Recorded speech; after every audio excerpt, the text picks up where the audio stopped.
ओम नमो जे आद्या वेद प्रतिपाद्या जय जया जे सुसंवेद्या आत्मरूपा देवा तुझे गणेशु सकलार्थमति प्रकाशु मने निवृत्तिदासु अवधारि दोजे आता विनववाग विलासिनी जे चातुर्यार्थ कला कामिनी ते शारदा विश्वमोहिनी नमस्कारिणी विना आता हृदये आपुले सौभाग्या भले वरे वैसौ पावले श्रीगुंजी परमपुरुष शौरे पांडुरंगा मुरारे मदन मोहन कान्हा गोपिका चित्तहारी प्रकट निकट शोभे रुक्मिणी रम्य भामे सदय धवलहासं विठ्ठलं चिन्तयामि पांडुरंग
चरण संतांच्या त्यांच्या कृपादाने कथेचा विस्तार बाबाजे सद्गुरु दास तुका ज्ञानेशं ज्ञानमूर्ती साक्षात प्रेम स्वरूपिणं नामदेवं च दयामूर्ती नाथं वन्दे पुनः पुनः वैराग्यस्य परामूर्ती देवक्षेत्र निवासिनं तुकाराम महाराष्ट्रं भक्तराज चतुष्टकं शरण शरण एक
दोष झालो दास पायाचा यदक्षर मनाचे आनंद मध्ये केवलम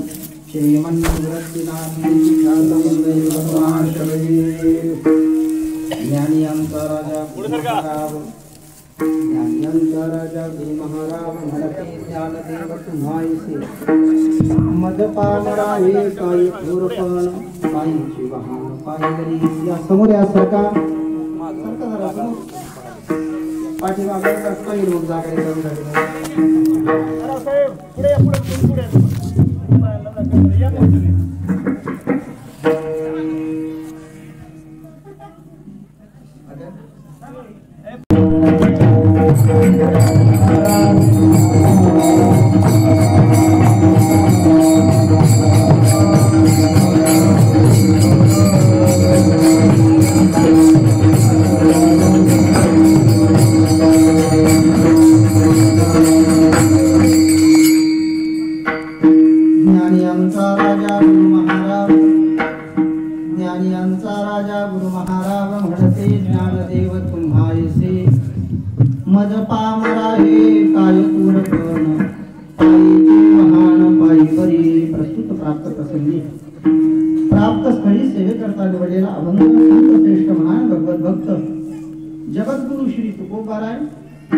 तुकोबारायांचा चार चरणाचा धरणेकर या प्रकरणामधील आणि सुंदर अशा प्रकारे ज्ञानोबारायांच्या महतीचं वर्णन करणारा अभंग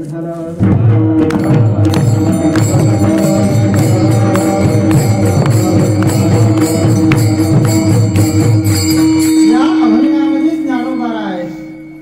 या अभंगामध्ये जगद्गुरु तुकोबारा ज्ञानोबारायांच्या समोर असणारा परिहार देतात. त्या धरणे करायला असताना त्या ठिकाणी अभंग दिले. त्या अभंग संहितेमधील असणारा हा अभंग ज्ञानियांचे राजे ज्ञानोबाराय आहेत. सगळ्या गुरूंचे असणारे महाराज ज्ञानोबाराय आहेत. सगळेजण त्यांना ज्ञानदेव म्हणतात. एवढं मोठा अधिकार ज्ञानोबारायांचा आहे तरी सुद्धा ते मला मोठेपणा देतात. माझं पामर आहे काय गुरपण काय मोठेपणा देतात माझ्यासारख्या पामराला. अहो पायातली चप्पल ही पायामध्ये शोभून दिसते, डोक्यावर घेणं योग्य नाही. तसं माझ्यासारख्याला असणारं चरणाजवळ ठेवणं हे योग्य आहे, मस्तकावर घेणं योग्य नाहीये. माझ्यासारख्या पामराला आपण मोठेपण देतात हे असणारं माझं सौभाग्य आहे. ब्रह्मदेव सुद्धा असणारे ज्यांच्या समोर सेवेकरता हजर राहतात. ब्रह्मादिक देवता सुद्धा असणारे त्या ठिकाणी ज्ञानोबारायांच्या सेवेला नित्य निरंतर असतात. अशा त्या असणाऱ्या देवतेंच्या समोर बाकीच्यांचं काय पाडे. ब्रह्मादिक जेथे तुम्हा ओढंगणे इतर तुलने काय पुढे किंवा पुढे. आदरणीय श्री खंदारकर महाराजांनी आपल्या गाथ्यामध्ये पुढे असा पाठ दिलेला आहे आणि आपण म्हणत असताना नेहमी भजनात पुढे असं म्हणतो. चिंतन आपण पाहू त्या चरणाच्या दृष्टीने पुढे. एवढा मोठा अधिकार तुमचा आहे. तुमचं असणारं वर्णन कोणत्या शब्दात करावं ही युक्ती मला काही माहिती नाही.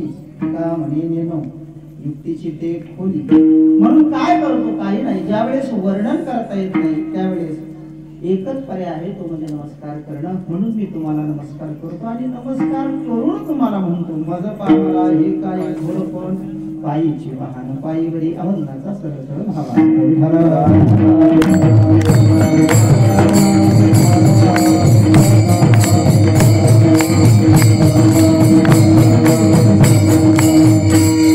या अभंगावर बोलण्यापूर्वी काय अल्पसा थोडासा पर्याय द्यायचा म्हणजे असा. सालावादाप्रमाणे चालत असलेला आपला हा अखंड हरिनाम सप्ताह विश्व माऊली ज्ञानोबारायांच्या समाधी सोहळ्याला 700 वर्ष पूर्ण झाली. 30 वर्षापूर्वी आणि त्या असणाऱ्या सोहळ्याच्या निमित्तानं आपल्या गावामध्ये हा सोहळा सुरू करण्यात आला. सर्व गावकऱ्यांच्या असणाऱ्या मनामध्ये इच्छा निर्माण झाली. भगवत भक्तांच्या मनामध्ये इच्छा निर्माण झाली. त्या इच्छेमधून असणाऱ्या ज्ञानोबारायांच्या असणाऱ्या 700 वर्षे सोहळा ज्ञानोबारायांचा समाधी सोहळा असणारा त्या ठिकाणी झालाय. आपल्याही गावात काहीतरी कार्यक्रम व्हायला पाहिजे आणि या विचाराच्या दृष्टिकोनामधून आपल्या गावामध्ये तेव्हापासून सुरू असलेला हा हरिनाम सप्ताह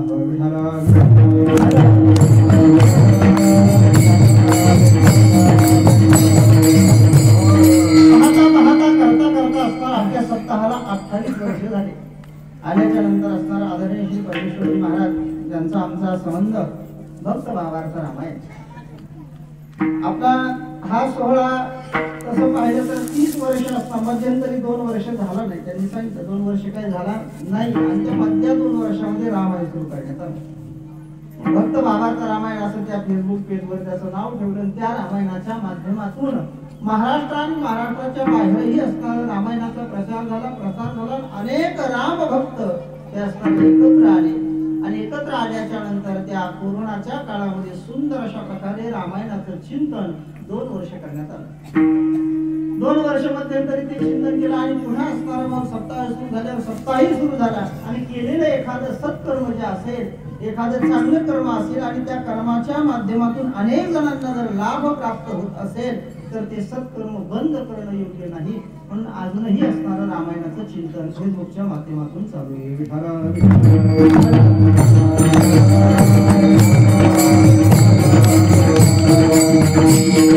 आम्हालाही असणारं लहानपणापासून रामायणाची आवड, साहजिक असणारी आवड निर्माण झाली. त्या आवडीमधून रामायणाचं चिंतन करत गेलो. गुरुवर्य मंडळींच्या समोर बसून थोडंफार शिकण्याचा योग आला, आणि त्या माध्यमातून रामायणाचं चिंतन करत करत या संपूर्ण असणारे राम भक्त मंडळी, त्या राम भक्त मंडळींचा असणारा या ठिकाणी परिचय झाला. आणि परिचयानंतर या फेसबुक पेजवर अनेक वेळेस सेवा करण्याचा प्रसंग आला. आणि यावेळेस असता आदरणीय महाराजांनी सांगितलं, रामायणाची सेवा आपण प्रत्येक वेळेस करता, आमच्या गावामध्ये तुम्ही सेवेकरता एकदा या. आणि म्हणून आपल्या सगळ्या असणाऱ्या गावकऱ्यांच्या प्रेमास्तव आणि आदरणीय महाराजांच्या असणाऱ्या सांगण्यास्तव आपल्या या सेवेकरतात उपस्थित.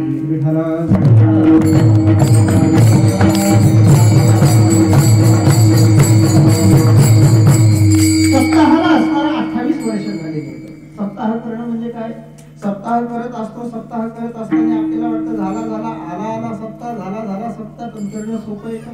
महाराजांचं एक प्रमाण मी नेहमी सांगत असतो, पाहे पा ध्वजेचे चिरगुट राया जतन करिता कष्ट. ते जतन करत असताना काय कष्ट आहे हे जतन करणाऱ्याला माहिती.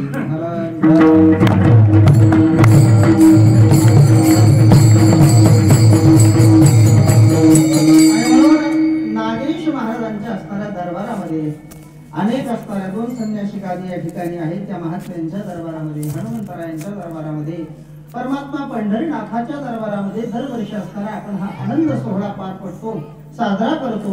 त्यामध्ये असणार आज या सोहळ्यामध्ये 6व्या क्रमांकाची ही चिंतनरूपी सेवा माझ्याकडे आलेली आहे. सेवेकरता निवडलेला जो अभंग आहे तो तुकोबरायांचा आहे.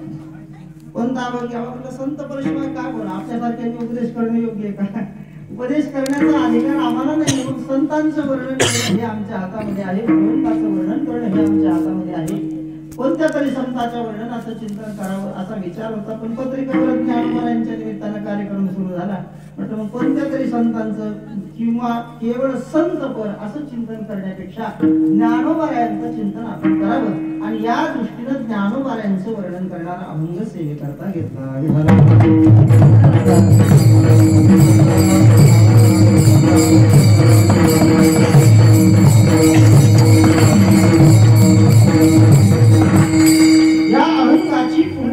प्रतिपादन करत असताना जगद्गुरु तुकोबरायांच्या चरित्रामध्ये ज्यावेळेस आपण पाहू जातो, जगद्गुरु तुकोबरायांच्या चरित्रामध्ये पाहायला गेल्याच्या नंतर त्या ठिकाणी आपल्याला या अभंगाची पूर्वपीठिका सापडते.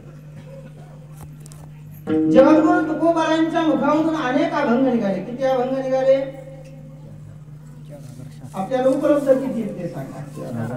4000 एवढे अभंग आपल्याला उपलब्ध आहेत. पण तुकोबरायांच्या असणाऱ्या मुखामधून किती अभंग निघाले त्याचं वर्णन गाण्यानं 4 कोटी सांगितले. उरले ते शेवटी प्रमाणाची संख्या सांगे शतकोटी, उरले ते शेवटी लागे तुका. तुकोबरायांचं प्रमाण आहे. तुकोबराय वर्णन करत असताना म्हणतात, बाबा राहिलेलं असणारं जे 96 कोटी अभंग नामदेव महाराजांनी पूर्ण केले, पण 4 कोटी अभंग राहिले, आणि ते पूर्ण करण्याकरता जगद्गुरु तुकोबरायांनी अट्टहास केला, किंबहुना त्यांच्या वाणीच्या माध्यमातून अभंग पूर्ण केला गेले. तुमच्या आमच्या असणाऱ्यापर्यंत फक्त काय झालेले तर 4000 एवढे अभंग होते. मला लेखकांचं नाव आठवत नाही. त्या लेखकांनी एक गाथा काढलाय. त्या गाथ्याचे 2 खंड येतात, आणि त्या 2 खंडामध्ये जगद्गुरु तुकोबरायांच्या 8000 अभंगाचं संकलन आहे.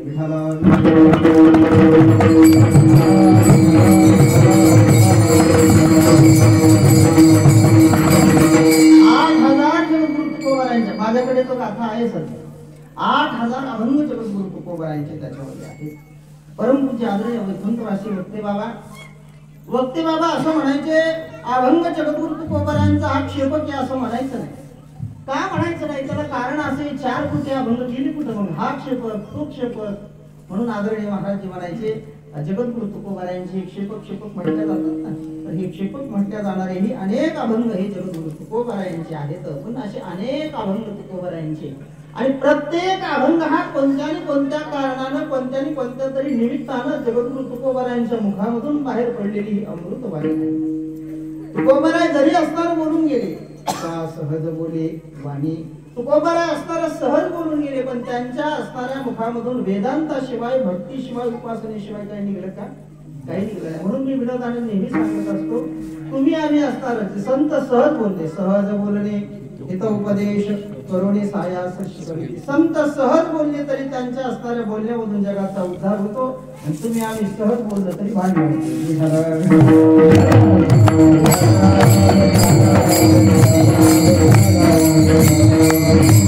म्हणून जगद्गुरु तुकोबारायांच्या असणाऱ्या अनेक प्रसंगामधून जीवनामध्ये धरणे करायचा प्रसंग आला, आणि त्या प्रसंगाच्या वेळी जगद्गुरु तुकोबारायांच्या मुखामधून निघालेला हा अभंग आहे. अनेक अभंग जवळजवळ 5-50 अभंग असतील जगद्गुरु तुकोबारायांच्या मुखामधून निघालेले. भगवंताविषयी भगवंताला परिहार दिला, ज्ञानोबारायांना परिहार दिला, त्यालाही असणारा 11 अभंग दिले. त्या अभंगामधील असणारा हा अभंग आहे. त्या चरित्राचं वर्णन करत असताना महिपती महाराजांनी असं वर्णन केलेलं आहे. एक वेळेचा प्रसंग आहे. मराठवाड्याकडे पलीकडे बीड जिल्ह्यामधला बीड परगण्यामधला असणारा एक देशपांडे नावाचा ब्राह्मण, आणि या ब्राह्मणाच्या मनामध्ये अशी इच्छा निर्माण झाली, आपल्याला ज्ञान व्हावं. ज्ञान कशाने प्राप्त होतं बरं माणसाला? त्याला ज्ञान व्हावं वाटलं त्या ब्राह्मणाला. ज्ञान कशाने भेटतं? काय वाटतं? आपण संस्थेमध्ये शिकतो, संस्थेत ज्ञान भेटतं की नाही आपल्याला? संस्थेमध्येही आपल्याला असणारं ज्ञान भेटतं, पण ज्ञान भेटत असताना ज्ञान मिळवण्याचे काही मार्ग आहेत. शास्त्रकारांनी 2-3 मार्गाचं वर्णन केलं. त्यापैकी महत्वाचा मार्ग आहे ज्ञानोबारायांनी गीता त्या मार्गाचं वर्णन करते. ज्याला ज्ञान पाहिजे ना, काय करा? तनु मनो जीवे चरणासे लागावे, अगर्वता करावे, दास्य सकळ. ज्ञानोबाराय म्हणतात बाबा दास्य करा, सेवा करा, तुम्हाला ज्ञानाची प्राप्ती होईल. पण याला दास्य नाही पाहिजे, याला सेवा नाही पाहिजे, याला फक्त काय पाहिजे? अभ्यास नाही, काय नाही करायचा. अभ्यास न करता परीक्षा पास होता येईल का? कॉपी न करता अभ्यास केला तर परीक्षा असणार त्या ठिकाणी पास होईल. काहीतरी कर्म करावं लागेल. म्हणून कोणत्याही कर्माशिवाय, अभ्यास केल्याशिवाय ज्ञानाची प्राप्ती नाहीये. अभ्यासच त्याच्याकरता करावा लागेल. हे संस्थेमध्ये वगैरे विद्यार्थी असतात, संस्थेमध्ये विद्यार्थ्यांना आदरणीय गुरुजन मंडळीला अनुभव असेल नसेल, असेलच किंवा हा अनुभव. बरेच पोरं असे असतात नवीन आल्याच्या नंतर हे पोरं विचारतात, महाराज अभ्यासच होत नाही. तुम्हाला अनुभव असेलच. काय म्हणतात? महाराज अभ्यासच होत नाही आम्हाला. खरं ना पोरं? पाठांतर होत नाही, अभ्यास होत नाही. बरेच पोरं म्हणतात महाराज आम्हाला पाठांतर होत नाही. काय कारण आहे बरं? त्याच्याकरता काय औषध आहे का पाठांतर होण्याकरता? पाठांतर होण्याकरता काही मंत्र आहे का? एखादा मंत्र सांगितला तर जमल का? एखादा औषध सांगितलं का जमल का? काय त्याला उपाय काय आहे? अभ्यास शब्दाचा अर्थ करत असताना सरळ अभ्यास शब्दाचा अर्थ असा आहे, पुन्हा पुन्हा गोष्ट करणं, त्याला अभ्यास म्हणावं.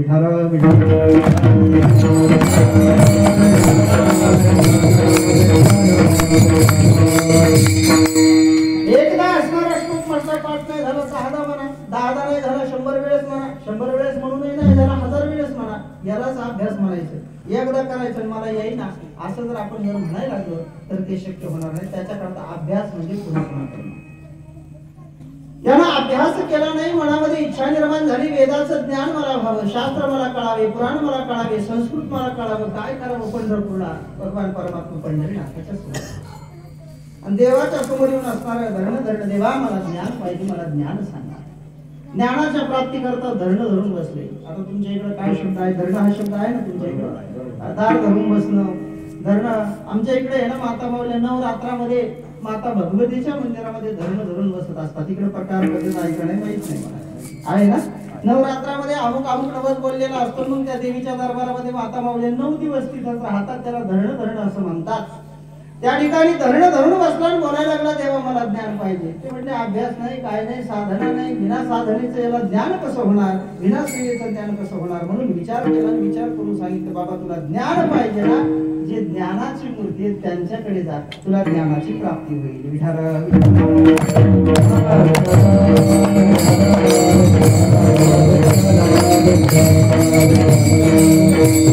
ज्ञानोबरायांच्या दरबारामध्ये आला. ज्ञानोबरायांच्या दरबारामध्ये आल्याच्या नंतर ज्ञानोबरायांच्या असणाऱ्या समोर बसला, ज्ञानोबरायांची असणारी त्या ठिकाणी स्तुती करतोय, ज्ञानोबरायांचा असणाऱ्या त्या ठिकाणी आदर करतोय. कलावज्ञ जीवो धरा भावता कलाकांत तेजो विकामोदि फलानि समादापनोदारक्षम समाधि समूर्तिं भजे. नमो ज्ञान राजा, नमो ज्ञान नमो ज्ञान राजा, नमो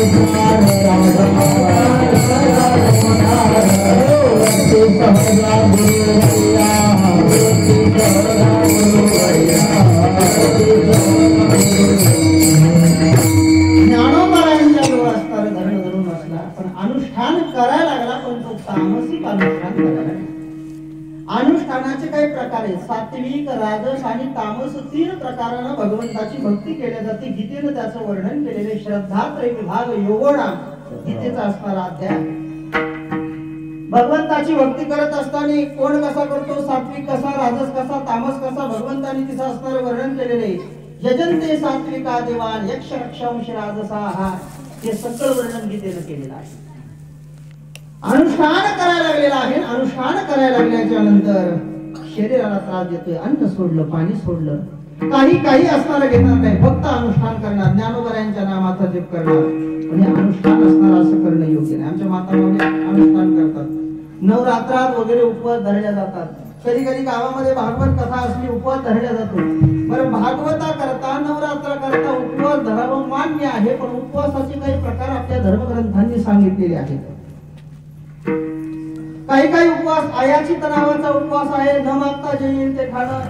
काही असणार केवळ दुधावर, काही पाण्यावर, काही फळावर, काही 1 टाइम जेवून, काही 2 टाइम जेवून, काही 3 टाइम जेवून. बरोबर आहे. प्रत्येक असणाऱ्या उपवासाचे वेगवेगळे काय आहेत, मार्ग आहेत.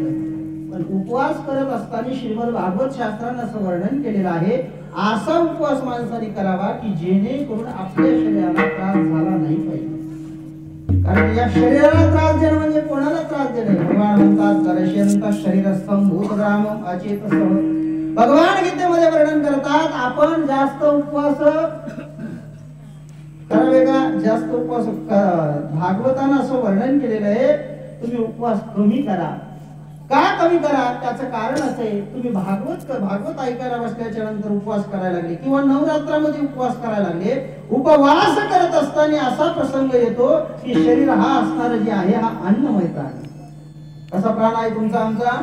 अन्नमय. खाल्ल्याशिवाय जगत का माणूस? मला ना सगळे नाही. असं खाल्ल्याशिवाय, खायला तर माणसाला लागत, खाल्ल्याशिवाय माणूस जगत का जगत नाही? कारण की प्राण हा अन्नमय आहे. 4 युगामध्ये वेगवेगळ्या पद्धतीने प्राण सांगितलेला आहे. सत्ययुगामध्ये मला वाटतं प्राण हा अस्थिमय होता, हाडामध्ये राहायचा. त्यामुळे आपण असं ऐकूनच पुराणामध्ये काय ऐकून आहेत, हाड राहेपर्यंत असताना तपश्चर्या केली, मग मेले कस काय नाही असं वाटत ना आपल्याला. हाड राहिले, बाकी सगळं गेलं, मेले कस काय नाही, त्याचं कारण हे प्राण हाडामध्ये.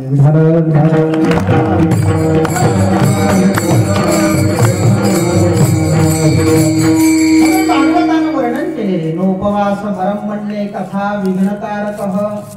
नवरात्रामध्ये उपवास करताय, भागवताच्या कथेमध्ये उपवास करताय, तर उपवास करत असताना कथेत विघ्न होईल असा उपवास तुम्ही करू. म्हणजे काय करा, तुम्हाला जर 2 टाइम खायची सवय ना, 2 टाइम खा, पण कथा ऐका. 2 टाइम असणारा खा, पण माता भगवतीची उपासना करा. शरीराला जास्त त्रास देऊ नका.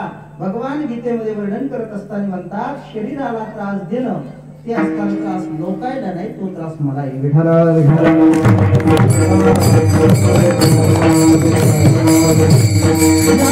वर्णन करतात. ज्ञानोबा म्हणतात आपुल्या पराव्या देही. ज्ञानोबा म्हणतात आपल्या देहाला, दुसऱ्याच्या देहाला कष्ट असणारे जे दिल्या जातात, मज आत्मया ती तुलाही होय शिनू. ज्ञानोबा म्हणतात की मला असणार, भगवान ज्ञानोबरायांच्या मुखामधून बोलतात, मला असणार त्या ठिकाणी शीण होतो, मला त्रास होतो. म्हणून माणसानं तामसिक अनुष्ठान करू नये, सात्विक अनुष्ठान माणसानं केलं पाहिजे. गेला ज्ञानोबरायांच्या दरबारामध्ये तामसिक असं अनुष्ठान चालू आहे. अनुष्ठान सुरू झाल्याच्या नंतर ज्ञानोबरायांनी त्याला सांगितलं, बाबा तू इथं काय बसू नको, तुला इथं काही प्राप्त होणार नाही, तू देहूला जा. देहूला कोण आहे? कोण आहे महाराज मंडळी? देहूला कोण आहे? तर मोठ्याने सांगा ना, कोण आहे देहूला? गेलो नसलो तरी आपल्याला माहिती आहे देहूला कोण आहे? जगद्गुरु तुकोबा आहेत महाराज. तुकोबराय देहूला आहेत आणि त्या तुकोबरायाकडे जा म्हटल्याबरोबर पहिला जातीचा विषय मनामध्ये आला. मी कोण आहे? ब्राह्मण. मी देशपांडे, मी ब्राह्मण आहे. जगद्गुरु तुकोबरायाकडे मला पाठवताय. मनाला असणारं पटलं नाही मला. संतांच्या जातीचा विचार आपण करावा का? ज्या रामेश्वर भट्टांनी हा विचार केला, ते रामेश्वर भट्ट आपल्या अभंगामध्ये वर्णन करत असताना म्हणतात, वैष्णवाची आपण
भोगितो पतन कुंभिपाती. संतांचा उच्चार कधीही जाती न करायचा.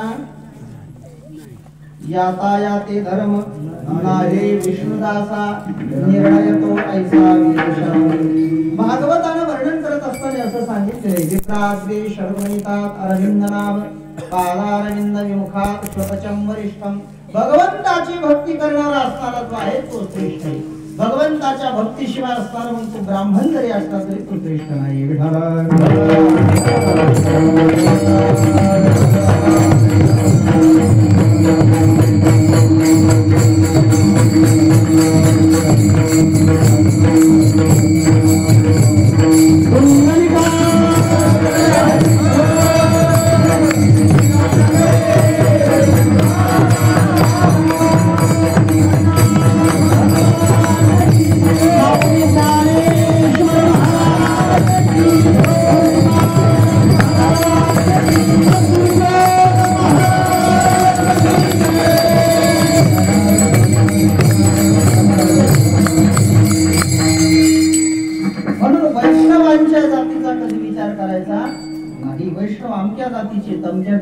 तुकोबरायांच्या जातीचा विचार मनामध्ये आला आणि मनामध्ये विकल्प निर्माण झाला. हा विकल्प फार घातक. रामायणामध्ये विकल्पाचं नाथांनी स्पष्ट वर्णन केलेले.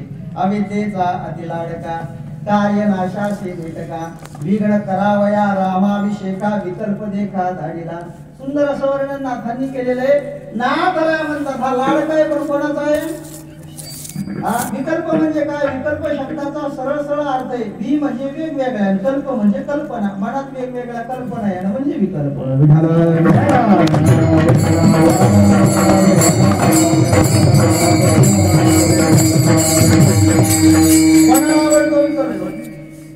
नाथरायांनी सरळ सांगितलं अविद्येचा अतिलाडका. आणि रामायणात अविद्या कोणाला म्हटलेले? आता हे सगळं रामायणाचं काय आहे म्हणून रामायणात अविद्या कोणाला म्हटलेलं आहे? ज्येष्ठ कौसल्या ते सद्विद्या सुमित्रा ते शुद्धमेधा कैकयी ते अविद्या मंथरा कुविद्या तिजपाशी. विठ्ठल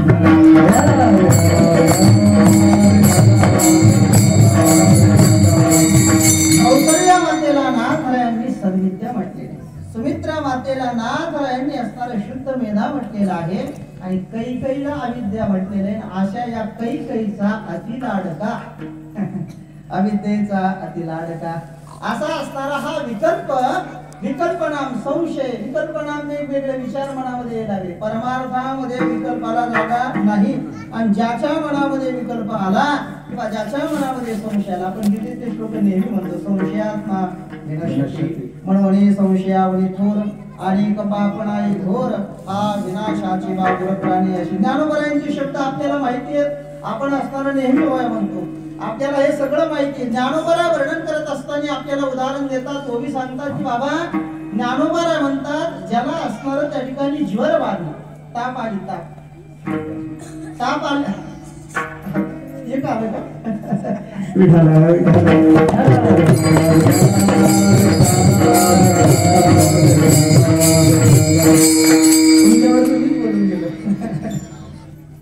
साप आली म्हणून ते सांगू लागले. जया ते काळजवर वंगी बाणे तो शीतोष्ण दैसे नेने आगी आणि चांदणे सरीसे माने. ज्ञानोबा म्हणतात ज्याला असणारा शीतल ज्वर झालेला आहे, ज्याला असणारा ज्वर झालेला आहे, तो व्यक्ती काय करतो, त्याला आग म्हणजे गार आणि गरम दोन्ही सारखंच वाटतं. ज्ञानोबा तसं म्हणतात, संशय तो नोळखे हिताहित, त्याला हित काय आणि अहित काय कळत नाहीये. ज्ञानोबरायांनी पाठवलं त्यानं मुकाट्यानं जायला पाहिजे होतं, पण ज्ञानोबरायांच्या वचनावर, संतांच्या वचनावर विश्वास ठेवावा महाराज. संतांच्या वचनावर विश्वास ठेवल्याने आपल्याला असणारा भगवत प्राप्ती होणारच आहे. नोहे नोहे त्यांच्याच वचनानं तुमचं आमचं कल्याण आहे. ज्ञानोबा वर्णन करतात, हरी वचनेची त्यांच्या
वचनेचे त्यांच्या होय महालाभ करे पद्मनाभ कृपा दृष्टी. संतांच्या असणाऱ्या वचनाने लाभ होत असतो.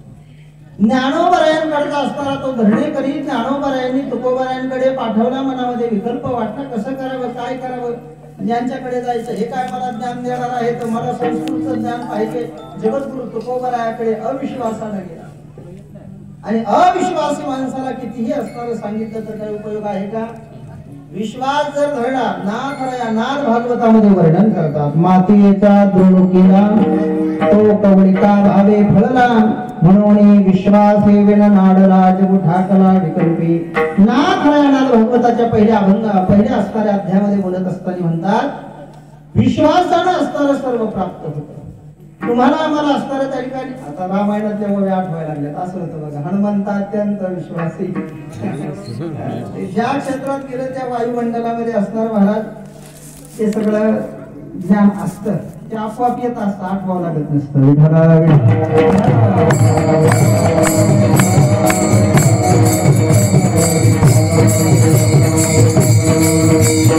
विश्वासाशिवाय असणारं काही त्या ठिकाणी खरं नाहीये. मनामधला विश्वास त्या ठिकाणी कोलमडला.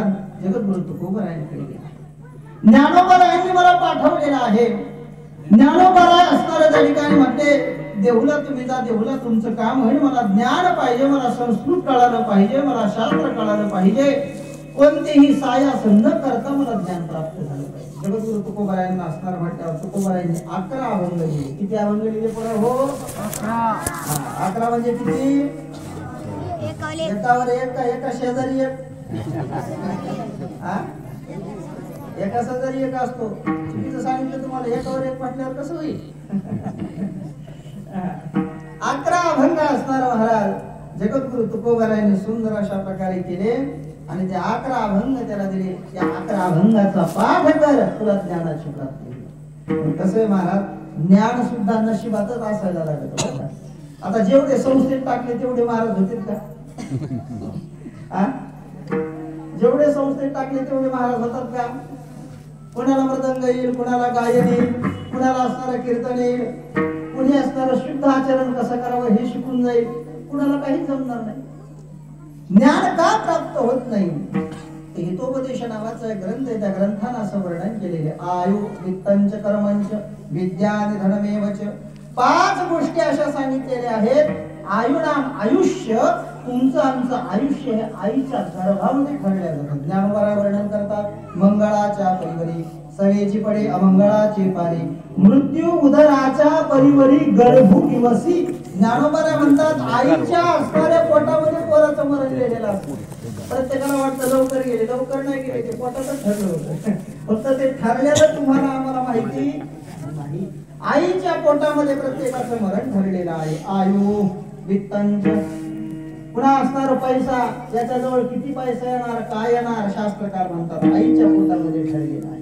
जगद्गुरु तुकोबारायांनी सरळ सांगितलं, अन्नमाण धन हे तो प्रारब्धा अधीन. आयु वित्त विद्या, कोण किती काय शिकणार हे असणार काय केलं जातं, ते आईच्या गर्भामध्ये ठरलेलं असतं. याचा अर्थ प्रयत्न करायचा असं नाही बघा. कधी कधी असंही असू शकतं की हा प्रयत्न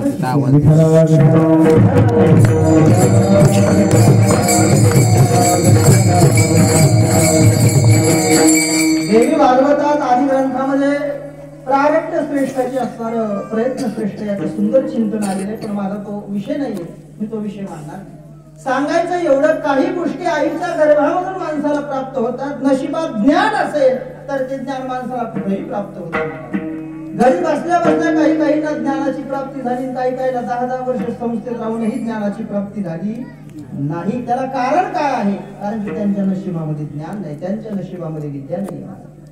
म्हणून याच्या नशिबामध्ये विद्या नव्हती. विद्या नसल्यामुळे त्या ठिकाणी काय करावं, त्यांना असणार बुद्धी पालटली महाराज. कारण की ज्ञानोबारायांनी वर्णन केले ज्ञानेश्वरीमध्ये. ज्ञानोबारा म्हणतात प्राप्तीचे वेळे निदैवा आंधळेपणाचे डोळे, असं ते आपुले डोळे आपण झाकी. एक जण असा रस्त्याने निघाला. रस्त्याने निघाल्याच्या नंतर जाता जाता म्हणत विचाराला, आंधळे माणसं कशी चालत असतील? ज्ञानोबारांच्या ओळीचा दृष्टांत सांगितलं. आंधळे माणसं कशी चालत असतील? पोरं कशी चालतात आंधळे माणसं?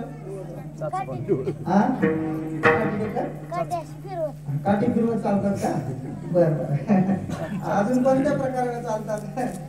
आंधळे माणसं निघाल्याच्या नंतर त्या ठिकाणी ज्ञानोबारांनी थोडा याला अजून थोडं वेगळं ज्ञानोबारा म्हणतात. आंधळ्या गरुडाचे पाक हाते ते कवण्या उपयोगा जाते.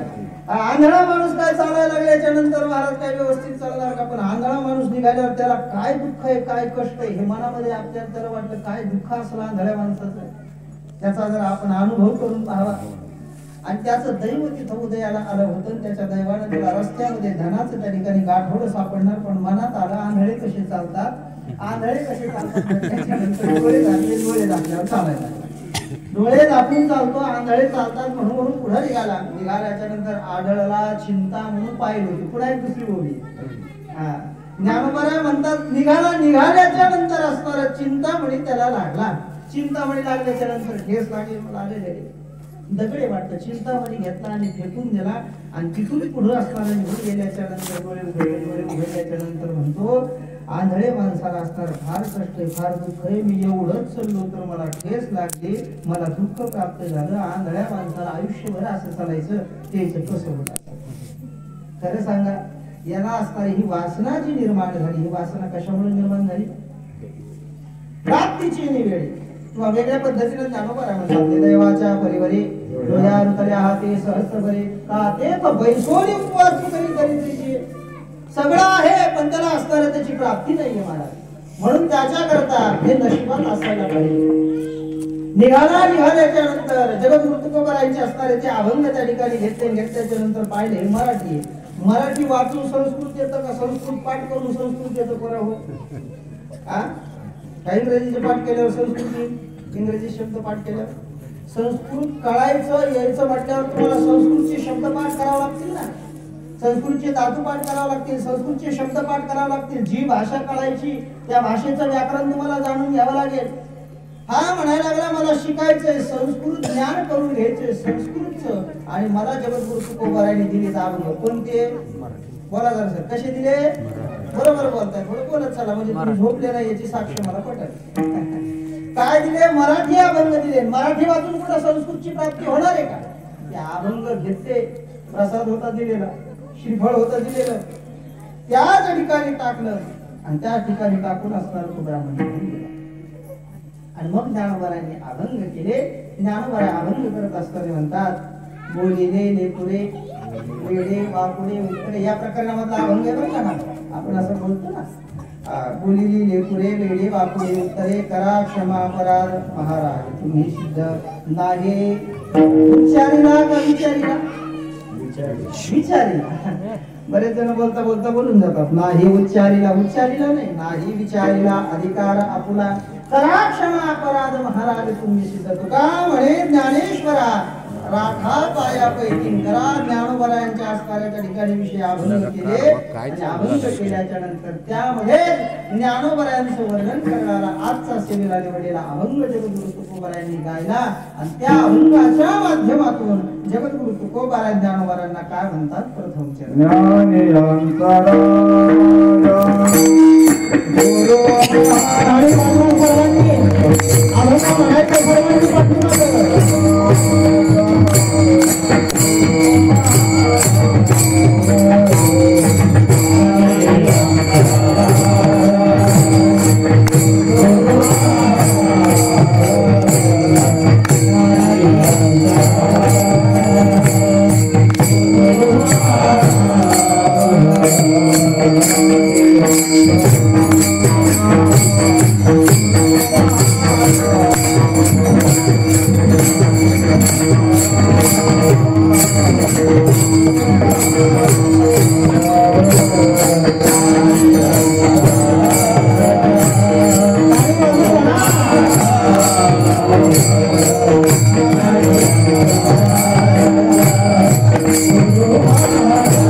Oh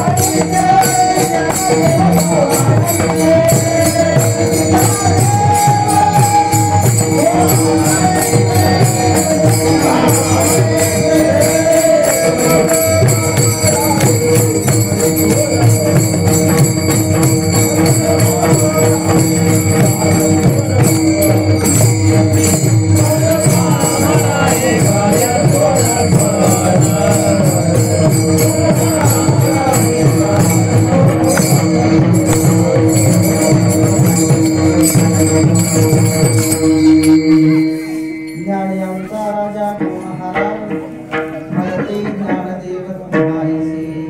काय वर्णन करायला सुरुवात केली?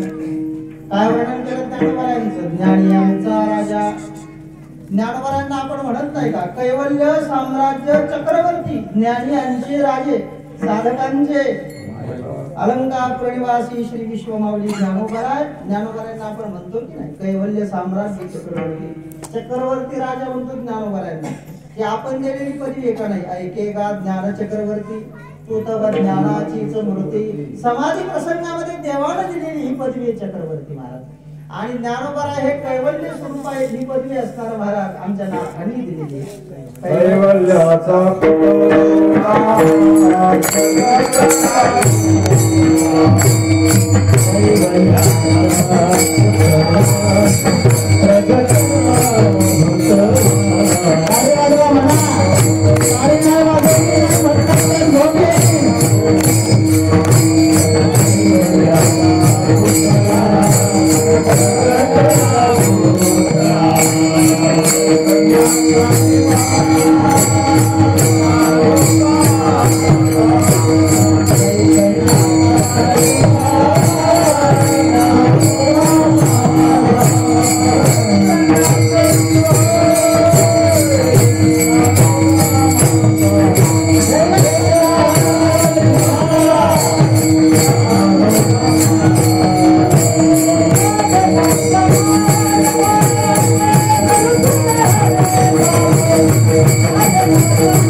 कैवल्य हे ज्ञानोबरायांना असलेलं म्हटलेलं. कैवल्य म्हणजे काय? कैवल्य शब्दाचा अर्थ काय?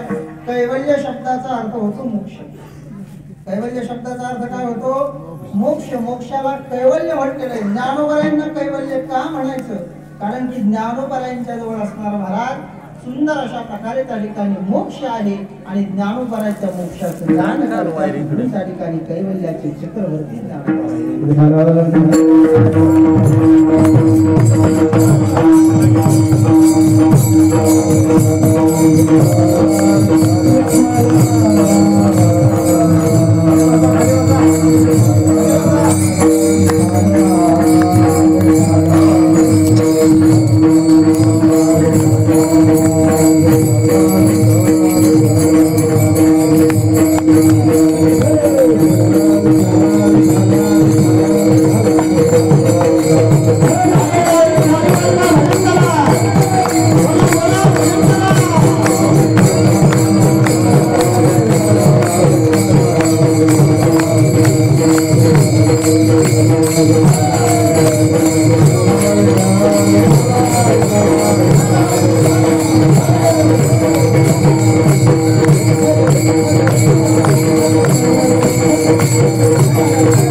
ज्ञानोबरायांना असणारा कैवल्य साम्राज्य चक्रवर्ती का म्हणायचं? मी राजे शब्दावर बोलतो ना. ज्ञानोबराय राजे आहेत ना. का राजे म्हणावं? ज्ञानोबरायांना असणारा कैवल्याचे राजे का म्हणावं? त्याचे कारण असे, ज्ञानोबराय हे कैवल्य स्वरूप आहे. कैवल्याचे कोण येतं? पुतळे पहिला मुद्दा. आणि ज्ञानोबरायांच्या मनामध्ये आलं ज्ञानोबराय त्याला असणारा मोक्ष देऊ शकतात, त्याला कैवल्य देऊ शकतात. त्याचं वर्णन करत असताना असं वर्णन केलेलं आहे. कैवल्याचा अधिकारी मोक्षाचे सुळे बांधी करी जळाचे परे तळवटू घे. ज्ञानेश्वरी मध्ये ज्ञानोबराय म्हणतात कैवल्याचा असणारा हा अधिकारी म्हणजे ज्ञानोबराय असणारे जे आहेत ते काय करतात? सोडी बांधणी करी. सोडी बांधणी म्हणजे काय? सोडी म्हणजे सोडणं, बांधणी म्हणजे बांधणं. ज्ञानोबरा असणाऱ्या त्या ठिकाणी मोक्षाचं गाठोडं बांधतात, हे मोक्षाचं गाठोडं सोडतात. ज्ञानोबरा मोक्षाचं गाठोडं असणाऱ्या त्या ठिकाणी जे भक्त आहेत, जे असणारे त्या ठिकाणी सद्भाविक आहेत, त्यांच्याकरता मोक्षाचं गाठोडं उघडतात आणि असणाऱ्या त्या ठिकाणी काही अभाविक त्यांच्याकरता बांधतात. तसं पाहिलं तर ज्ञानोबराच्या जवळ आपपार भावना आधी तुझेपणा आहे का? आपपर तेही नाही बंधुवर्ग सज्जनान. संतांच्या ठिकाणी आधी तुझेपणा नाही, संतांच्या ठिकाणी माझे तुझेपणा नाही, त्यांच्या ठिकाणी माझे तुझेपणा नाही, म्हणूनच ते संत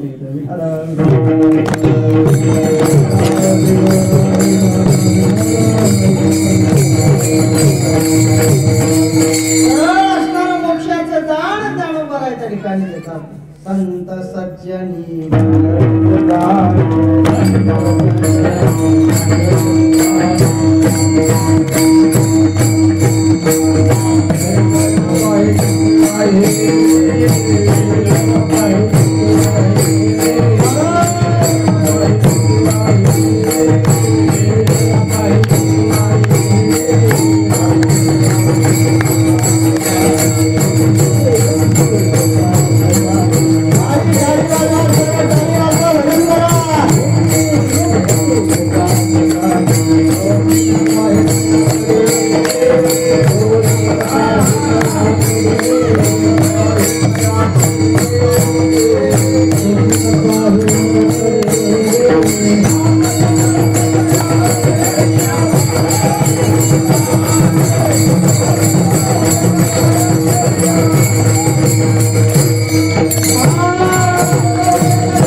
अमृतानुभवामध्ये वर्णन करत असताना ज्ञानोबा वर्णन करतात. कैवल्य कनकाची आदाना जोड कडसे थोरासना द्रष्ट्याची आहे दर्शना पाढावर. ज्ञानोबा असणारे जे आहेत मोक्ष त्या ठिकाणी देणारे आहेत.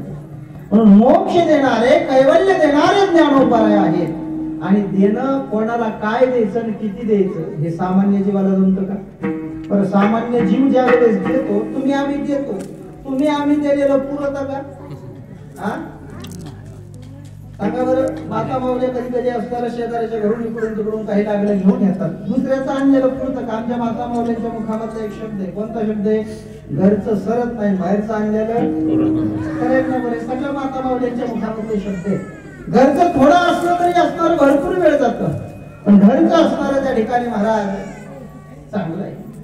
बाहेरचं किती आणलं तरी पुरत नाही. तुम्ही आम्ही दिलेलं पुरत नाही आणि देवाला दिलेलं माणसाला सरत नाही.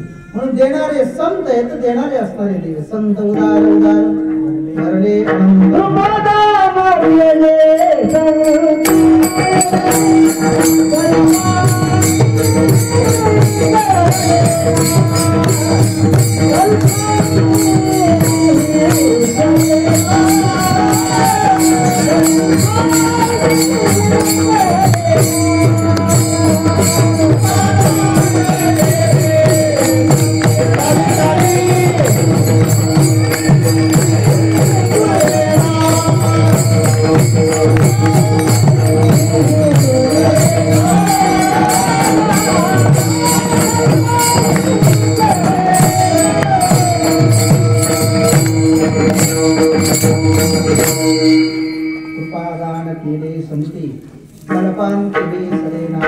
संतांनी दिलेलं संपत नाही, तुम्ही आम्ही दिलेलं पुरत नाही. संत देणारे आहेत आणि संताजवळ असणारे भरपूर आहे. म्हणून सामान्य जीव देऊ शकत नाही, देणारे संत आहेत.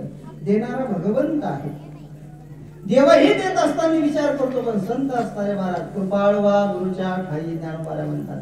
आणि त्यांच्या अंतःकरणात एकदा कृपा आली का मग ते पाहत नाहीत की हा दगड आहे, की हा पशु आहे, की हा मनुष्य आहे, हा ज्ञानी आहे, की हा अज्ञानी आहे.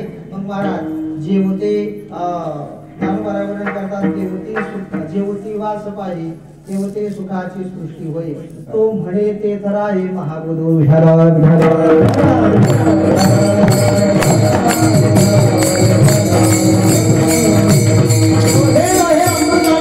बोलत असताना ज्ञानोबा म्हणतात जयाचा दिधी भाव संतो जवन रे निगम वना अंतो तव आपुले फळे आतून घेपतेही. हे असणार काय महाराज संतांच्या दृष्टीचं महात्म्य. 12व्या अध्यायाच्या सुरुवातीला ज्ञानोबारायांनी जे रूपक केलेले जय जय ओ शुद्धे ते रूपक असणार महाराज. दुसरं तिसरं गुरुचं सुद्धा रूपक नाही, ते रूपक आहे गुरुच्या कृपा दृष्टीचं.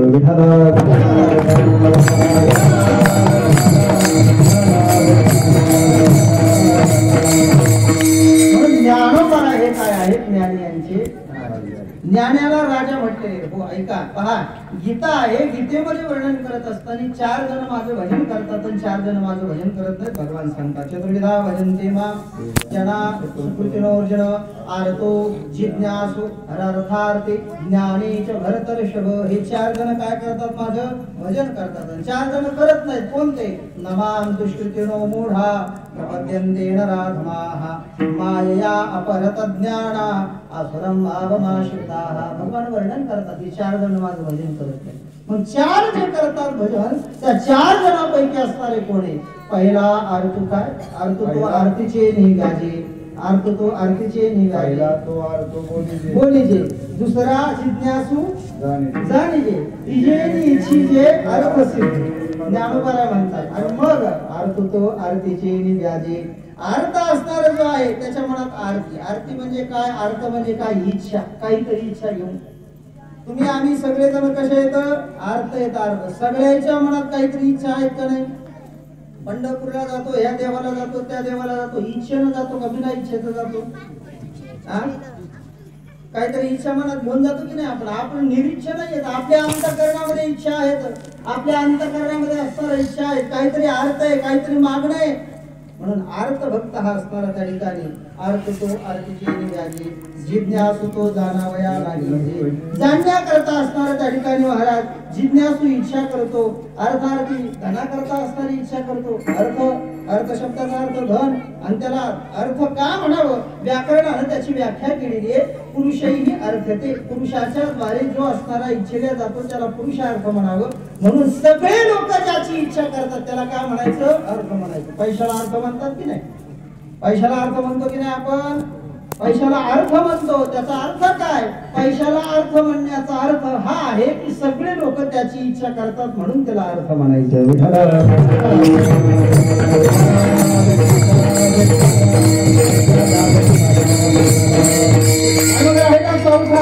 चौथ्याच्या काही करणे नाही म्हणून भक्ती उपाय ज्ञानी. मग तो कसा आहे? बहुनाम जन्मनावंते ज्ञानवान माम प्रपद्यते वासुदेव सर्वमिती स महात्मा सुदुर्लभ.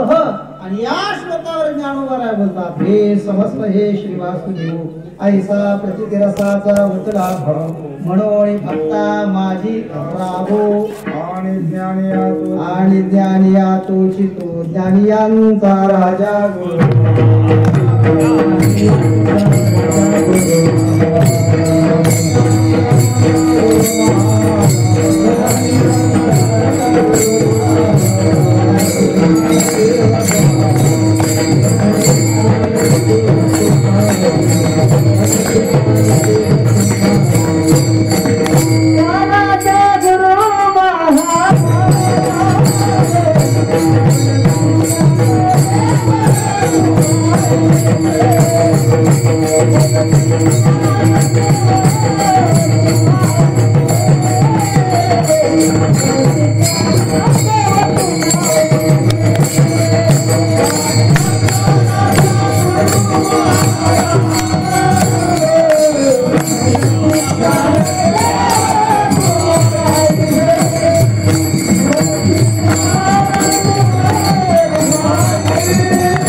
ज्ञानियांचा राजा. ज्ञानोबा ज्ञानांचे राजा आहेत का नाही? आहेत का नाही? आपण ज्ञानोबारांची भूमी दिली का नाही? म्हणून भक्ता माझे रावो. राव शब्दाचा अर्थ काय? राजा असा असणारा अर्थ होतो. म्हणून ज्ञानोबा हे ज्ञानांचे राजे. ज्ञानियांचा राजा. आणि पुन्हा गुरु महाराज. कोणाचे गुरु महाराज? राव शब्दाचा अर्थ राजाच होतो. कोणाचे गुरु महाराज आहेत त्याचा अर्थ करत असताना असा केला, ज्ञान्यांचे राजेही आहेत आणि ज्ञान्यांचे गुरु महाराज आहेत. ज्ञान्यांचा राजा, ज्ञान्यांचा गुरु महाराज, सगळ्या असणाऱ्या ज्ञानी लोकांमध्ये त्या ठिकाणी ज्ञानोबा हे श्रेष्ठ आहे. नोहे नोहे त्या सगळ्या असणाऱ्या ज्ञान्यांचं शिरोभूषण आहे असं वर्णन संतांनी केलं. ज्ञान्यांचा शिरोमणी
शिरोमणी मुकुटावर असणारा माणूस, सगळ्यांच्या वरी अग्रस्थानी असणारा ज्यांचं स्थान आहे. ज्ञानियांचा शिरोमणी वंदे का पूज्यस्थानी, चिंतकाचा चिंतामणी ज्ञानोबा माझा.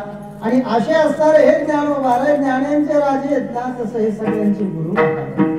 गुरु कोणाला म्हणावं? गुरु शब्दाचा अर्थ करत असताना मला वाटतं गुरुगीतेमधला हा श्लोक आलेला आहे. गु शब्द स्पंदकार, गु शब्द स्तंभिरोधक, अंधार निरोधित्वात गुरु गुरुस्त उच्चते असा एक श्लोक आहे. मला वाटतं गुरुगीतेमधला हा बहुतेक आलेला असावा. गुरु कोणाला म्हणावं? आता हे गुरु केला का नाही? तुमच्या इकडे गुरु करण्याची प्रथा आहे का नाही? बरं आहे ना.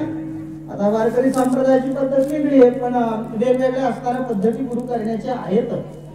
त्याविषयी मला जास्त त्या पद्धतीवर बोलायचं नाही, माझा तो विषय नाही, अधिकारही नाही. गुरु प्रत्येकाला असणारा करायला पाहिजे. गुरु केला भक्ती म्हणायचे, त्यांचा तो अधिकार आहे. हे सगळे जण असताना तुम्ही आम्ही गुरु करणारे आहोत.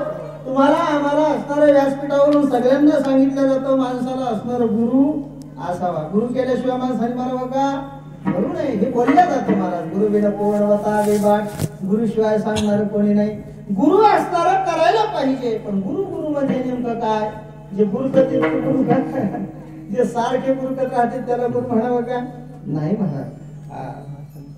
मला वाटतं तुकोबारायांचं वाटतं एक करते गुरु गुरु बहुत बहारू शिष्याचा. तुकोबारायांचंच प्रमाणे गुरु गुरु गुरु काही शिष्य तयार करायचे, गुरु गुरु म्हणून घ्यायचं. पण गुरु कोण आहे? गकार सिद्धी प्रोक्त. पुन्हा एक श्लोक आज हे पाहतो, जाऊ द्या. काय सांगत होतो? गुरु शब्दाचा अर्थ होतो अंधकार. अंधाराला काय म्हणायचं? अंधकारा करता गु हा शब्द आपल्या ग्रंथामध्ये आलेला आहे. आणि रू शब्दाचा अर्थ होतो नाहीसा करणारा. जो अंधकार नाहीसा करतो त्याला काय म्हणायचं? बरं सगळं काय म्हणायचं? बरं हो लोके काय म्हणायचं त्यांना? बोला ना. अंधकार नाहीसा करणाऱ्याला काय म्हणायचं? तुम्ही सांगितल्याशिवाय पुढे जातच नाही. घरी जायचे लोक. गुरु कोणाला म्हणावं? अंधकार नाहीसा करतो. मग कोणता अंधकार नाहीसा करतो? मोहा अंधकार जाईल. ज्ञानोबारायांची ओळी. ज्ञानोबारा म्हणतात मोहरूपी अंधकार नाहीसा करतो त्याला गुरु म्हणावा. अंधकार नाहीसे करणारे दोन येतो. कोण कोण आहेत? अंधकार नाहीसा करणारा देव आहे ना अंधकार नाहीसे करणारे संत आहेत. भागवताच्या 11 स्कंदामध्ये वर्णन केलेले यस्यानुस्मरणं नृणाम अज्ञानध्वान्तनाशनम. भागवतानं असं वर्णन केलेलं आहे भगवंताचं स्मरण हे आपला अंधकाराचा नाश करणार आहे. यस्यानुस्मरणं नृणाम, अज्ञानाचा अंधकार नाहीसा करणारं भगवंताचं काय आहे? स्मरण आहे. आणि याच श्लोकाचा अनुवाद टाकळ्यामध्ये केलेला आहे. अरे याती मीराचा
अज्ञानांधकारस्य ज्ञानांजनशलाकया चक्षुरुन्मीलितं येन तस्मै श्री गुरवे नमः.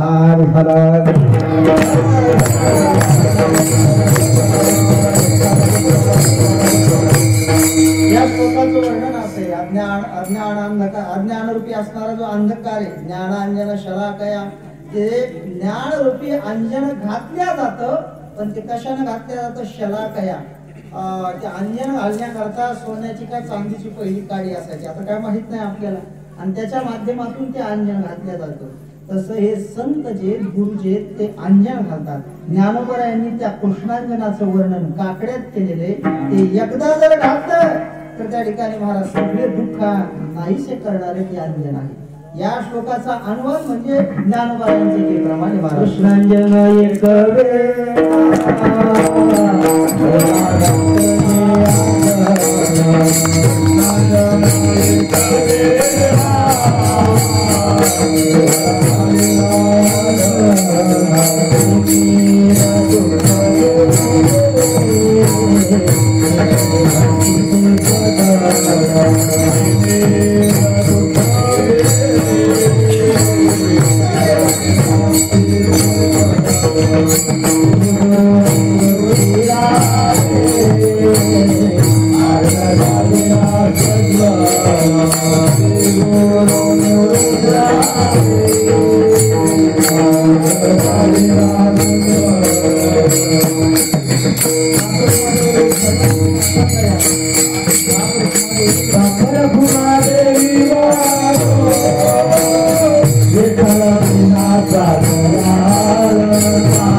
कृष्णांजन एक वेळा घालिता आढळ अतिमेर दुःख गेले विठळे भ्रांतीचे पडळ श्री गुरु निवृत्ती राजे मार्ग दाविला स्वज्वळ बाप रुक्मा देऊर विठ्ठल दिनाचा दयाळ आणि काय पण सांगितलं दादा धर्म जागृत गुरु महिमा बरोबर का म्हणून हे असणार अज्ञान रूपी अंधकार नाहीशे करणारे संत भागवताने तरी तेच वर्णन केलं अज्ञान ध्वांत विध्वंस कोटी सूर्य समप्रभ सुताख्याय कथासार मम कर्ण रसायनम म्हणून अज्ञान नाहीसा करणारे संत तैसे ज्ञान प्रकाशी पाहिल तै महांधकार जय गुरु कृपा होईल पार्था गा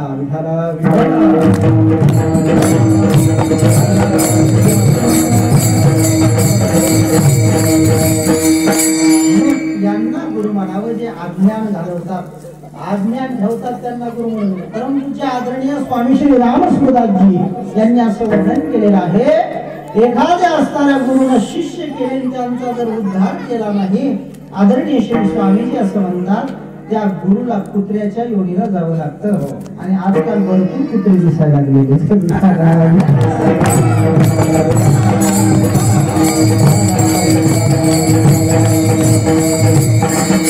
आणि म्हणून आणि यांचा राजा गुरु महाराज आणि तुम्हाला काय म्हणते तुम्हाला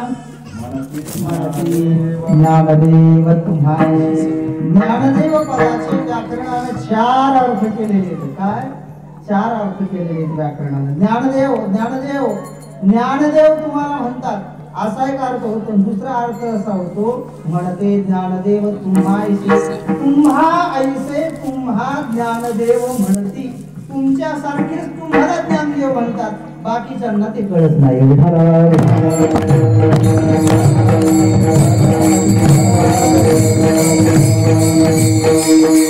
ज्ञानदेव कोण म्हणतं ज्ञानदेव तेच म्हणतात ज्यांना ज्ञानोबरायांचा अधिकार माहिती बाकीचे लोक कारण की ज्यावेळेस ब्रह्मवृंद पैठणच्या सभेमध्ये ज्ञानोबराय गेल्याच्या नंतर ज्ञानोबरायांकडे पाहिलं नाव विचारल्यावर सगळ्यांनी नाव सांगितले निवृत्ती ज्ञानदेव सोपान मुक्ताई आणि हे नाव ऐकल्याच्या नंतर त्या पैठणचे ब्रह्मवृंद काय म्हणतात माहिती का ज्ञानदेव अर्थ ज्ञानाचा दिवस निळोबरायांच्या गाथ्यामध्ये वर्णन ज्ञानदेव अर्थ ज्ञानाचा दिवस हा तो पतित वेश बाळकाचा निळोबरा म्हणतात का नाव ज्ञानदेव आहे आणि दिसायला पतित आहे म्हणजे त्यांच्यासारखे नाहीत म्हणून ज्ञानदेव म्हटले का नाही म्हटले थोडं लक्ष द्या तुमचे हे मुद्दा लक्षात येईल हे ब्राह्मण मंडळी त्यांच्यासारखे नाहीत म्हणून त्यांना असणारे ज्ञानदेव म्हणत नाहीत पण त्यांच्यासारखेच त्यांना असणारे त्या ठिकाणी काय म्हणतात ज्ञानदेव म्हणतात की नाही आपल्याला अनेक प्रमाण सापडतात ज्ञानदेव ज्ञानदेव म्हणता ज्ञानदेव देतो अखंड वदनी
ज्ञानदेव तुम्हाशी नाही तुम्हा ऐसे तुम्हा ज्ञानदेव म्हणते तुमच्यासारखे तुम्हाला काय म्हणतात ज्ञानदेव असं म्हणतात ज्ञानियांचा राजा गुरु महाराज म्हणते ज्ञानदेव तुम्हा ऐसे मज पामरा हे काय कोण पायचे वाहन पायी बरी गोपाल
पुन्हा ऐसे मज पामरा हे काय फळपण पायीचे वाहन पायी बरी.